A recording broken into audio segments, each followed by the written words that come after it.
Hey guys, I want to come back and do a reading for y'all.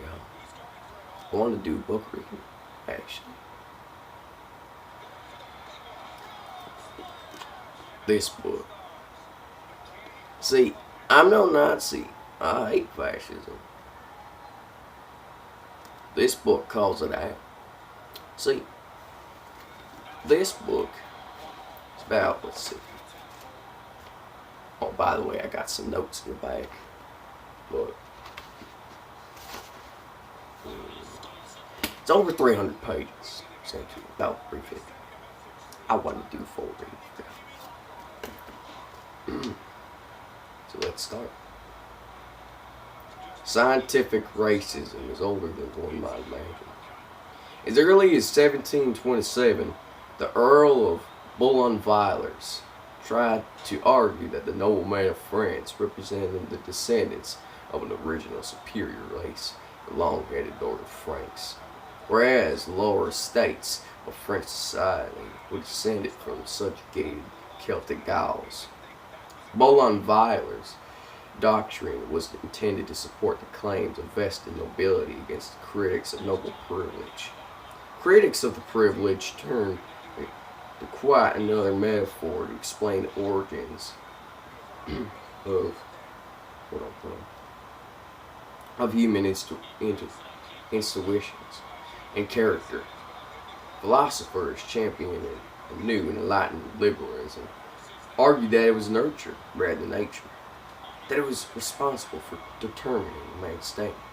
Enlightenment enthusiasts invested climate or education with extraordinary powers. Dr. Samuel Smith, 7th president of Princeton College, speculated toward the 18th century that Negro pigmentation was the result of a large freckle that spread itself over the body of a long exposure to the tropical sun.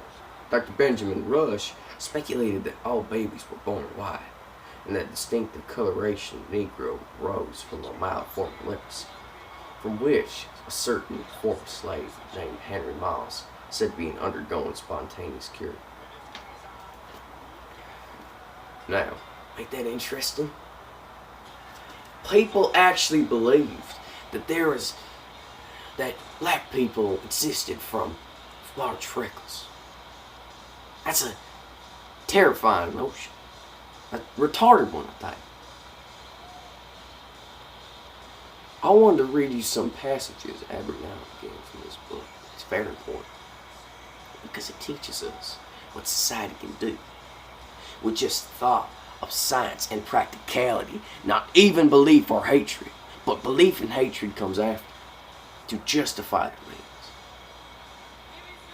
Same as one would look at a mentally ill individual. Same as one would look at someone practicing the call. Same as someone would look in any of these situations. Believe it or not, people are harsher than you may think. People will not believe you for reasons that they like. They don't want to believe in you. All they want is a reason to be superior. Well, now people come in the form of superiority. Well, sorry about the background noise here, but just watch my show. But and don't worry, that's just the NWO thing. But people will have justifications for being higher than you. It happens all the time in society. I wanted to teach you this lesson because as a personally, I'm an anarchist. So I wanted to teach you the kind of things that a society could build upon.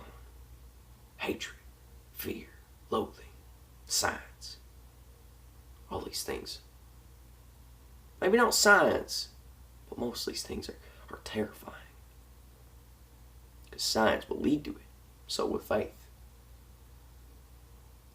were trying to find an even balance of the two. A perfect pendulum speak. A pendulum.